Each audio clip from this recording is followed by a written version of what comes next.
Les travaux de construction du métro d'Abidjan démarrent effectivement à la mi-décembre 2022. Mais avant, le ministre des Transports est sur le site déjà libéré pour la réalisation du projet. Une visite à bord d'une draisine qui lui a permis de se rendre compte des travaux réalisés avant la date butoir du 30 novembre 2022. L'ouverture du Salon du chocolat de Paris, édition 2022, a été marquée par un impressionnant défilé de mode couleur chocolat. Terre du cacao, la Côte d'Ivoire aspire à tenir le même rang pour la transformation. Le pays est ainsi représenté à cet événement par une forte délégation conduite par le Conseil Café Cacao, avec 5 artisans chocolatiers nationaux venus présenter le savoir-faire ivoirien en matière de chocolat. C'est l'enceinte de la préfecture d'Amboville qui a servi de cadre à la remise des dons aux victimes. Des dons en vivres et en non-vivres, le tout d'une valeur de 74 millions de francs CFA. Ce drone pulvérisateur est chargé de détruire les gîtes larvaires de moustiques. C'est le nouvel outil de lutte antivectorielle du ministère de la Santé dans sa politique de réduction du paludisme. Grâce aux coordonnées GPS enregistrées préalablement par un autre drone dédié à la cartographie des nids de moustiques, le drone pulvérisateur peut traiter les zones inaccessibles par l'homme. Le gouvernement ivoirien, depuis le 1er mai 2021, a élaboré un contrat-plan avec le secteur sucrier pour permettre au pays d'atteindre l'autosuffisance en sucre. La consommation annuelle est de 250 000 tonnes pour une production d'environ 200 000 tonnes. Présente à Abidjan dans le cadre de la 3e édition du Forum pour l'investissement en Afrique qui s'est ouvert ce mercredi 2 novembre, la présidente de la République fédérale d'Éthiopie, Sahle-Work Zewde, a été reçue ce mercredi même au palais présidentiel par le président de la République Alassane Ouattara. Le chef de l'État et son hôte se sont entretenus des relations entre leurs deux pays.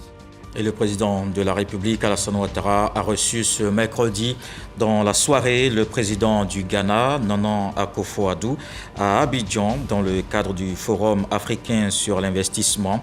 La rencontre s'est déroulée au palais de la présidence de la République de Côte d'Ivoire. Les deux chefs d'État ont eu l'occasion de passer en revue l'excellence des relations entre la Côte d'Ivoire et le Ghana. C'est en début d'après-midi ce jeudi que le président du Zimbabwe est arrivé au palais de la présidence de la République de Côte d'Ivoire. Il y est reçu par le président de la République, Alassane Ouattara. Au centre des échanges, les sujets d'intérêt commun ainsi que ceux dans le cadre des relations bilatérales. Rita Jo Lewis, présidente de la Banque Export-Import des États-Unis, était ce jeudi à la primature. Au cœur des échanges, la signature d'un mémorandum d'accord d'un montant de 300 milliards de francs CFA à travers la banque Export-Import Eximbank. Objectif, booster les échanges commerciaux entre les deux pays. Plus de 5000 nouveaux fonctionnaires, toutes catégories confondues, reçoivent leur attestation de fin de formation. Ils sont issus des concours administratifs de la session 2021. Lors de l'Africa Investment Forum en ligne qui s'est tenu en mars de cette année, 15,6 milliards de dollars, soit environ 10 000 milliards de francs CFA d'intérêts d'investissement pour la construction de l'autoroute Abidjan-Lagos avait été suscitée. Cette autoroute, qui assure 75% des échanges commerciaux en Afrique de l'Ouest, contribuera à stimuler la croissance, le commerce et les investissements dans la région. C'est ce qu'a confié Akinwumi Adesina, le président de la Banque africaine de développement, à la cérémonie d'ouverture de la 3e édition de l'Africa Forum Investments.